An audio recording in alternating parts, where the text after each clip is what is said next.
labada xisbi ee mucaarad wadani iyo cid ee Somaliland ayaa qoraal oo shalay u gudbiyeen wasiirka arrimaha gudaha kaga codsaday banaanbax ujeedadiisu ku sheegeen mid lagu badbaadinayo Somaliland kadibna markii sida ay sheegeen xukuumaddu ay fargelin ku sameysay komishinka doorashooyinka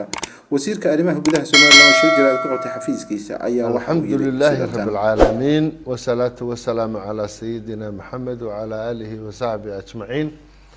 aad baa mahadsantihiin baxda saxaafadda maanta goor dhaweyto waxaa halkan la igu keenay warqad labada xusbi ucid iyo wadani ay soo qoreen labada gudoomiye ee labada xusbi warqadaas oo ujeedadeedu tahay wargelin banaan baxyada nabadgelyo ee badbaadada Somaliland warqadaas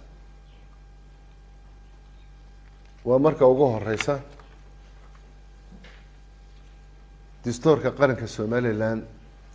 ayaa ogolaanaya tilmaamaya waxaan ku dhahday mudaharaadka warqadaas markay ii timi saddex xubnood baa siday oo yidhi saddexda xusbi baan ka tirsanahay jawaabtan siiyey waxa weeye waxaan u baahanahay mas-uuliyiintii warqadan soo qortay maysidin warqada inaan halkan kaga wada hadallo oo aanu isweydiino asbaabaha iyo sababaha iyo arrimaha kale ee howlaha nabadgelyada quseeya marka ugu horeeya ujeedooyinka qaynuunku waxa uu ogolaanayaa marka ugu horeysa in la cadeeyo ujeedada mudaharaadka loo dhigayo mar labaadka wuxuu qorayaa in la cadeeyo goobta lagu qabanayo mar saddexaadka waa in lagu qoraa maxaan ku idhaahday taariikhda mudaharaadka la qabanayo waa marka ugu horeysa sidaan halkan idinku tusay mudaharaadka oo ah warqada aniga la soo qoray oo wasiirka daakhiliga ah oo ah ujeedda wargelin warqada laga doonayo in la soo qoro ogolaansho in la soo weydiisto mudaharaadka cidda qabanaysa waa laba kuma qorno warqadan goobta ay ka dhacayso mudaharaadku waa laba mac kuma qorna taariikhda mudaharaadku u dhacayo waa saddex kuma qorna saacadda u dhacayo intaasi sharciga public order looga ay guddigood ku wada qoran tahay arrintaa markaa waxaa kale oo maxaan ku idhaahdaye asbaabahan anigu aan u idhi maxaan ku idhaahdaye mas-uuliyiintii baanu doonaynaa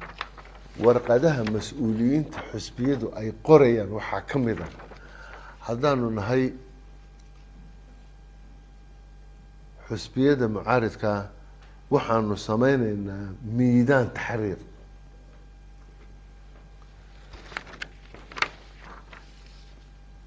waxaa ilaa iyo maanta ku jiray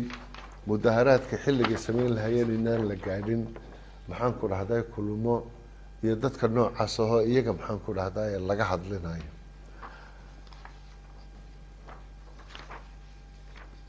waxaa kale oo jira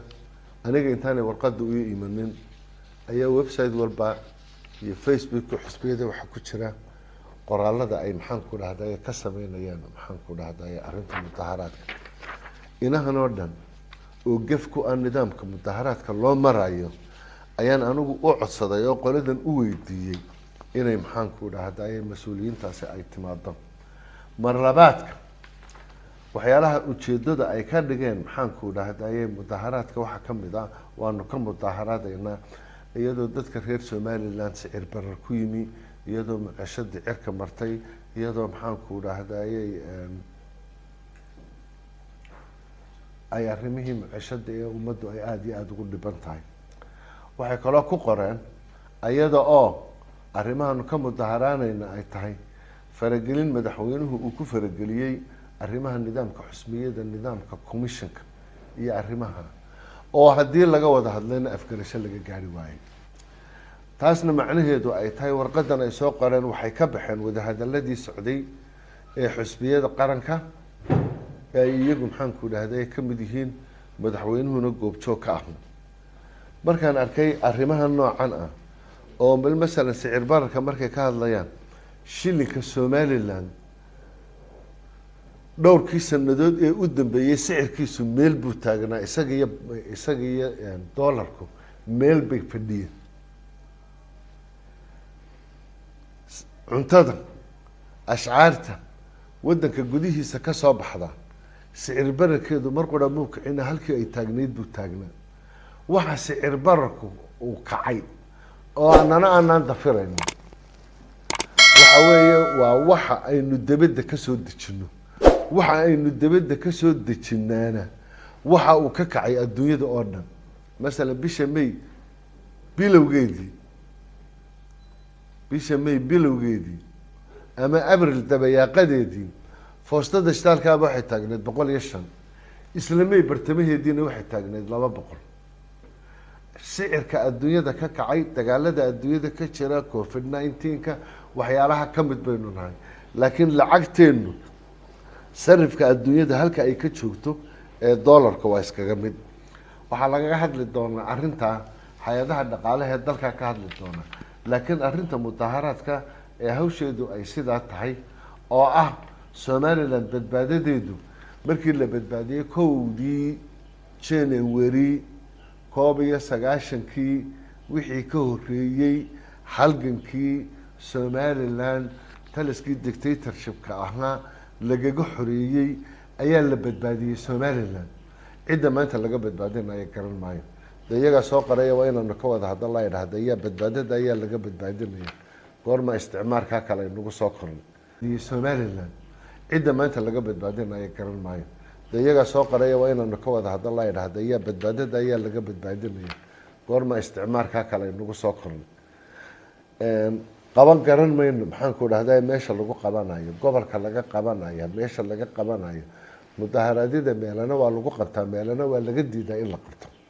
oo maxaa ka mid ah meelaha maxaan ku dhahday santarada dadka shacabku isugu yimaado meelaha ganacsiga xoogga uu ka socdo meelaha cusbitaalada iyo maxaan ku dhahday arrimaha ay ku jiraan waanu ka wada hadlaynaa. qoladii markaa isla markay iga tagtay ayaa shir jaraa'id baa la qabtay. waxaa la yidhi warqadda waan ka aqbalay waan ka qaaday aniga igu socota inaan ka gudoomo waa lagama maarmaan. ciddaan ka wada hadli lahayn imay imanin, laakiin waxaan anigu markaa shirkan jaraa'id imika u qabtay ka wada hadalkeeda waan ka sugayaa madaxdii labada xusbi inay yimaadaan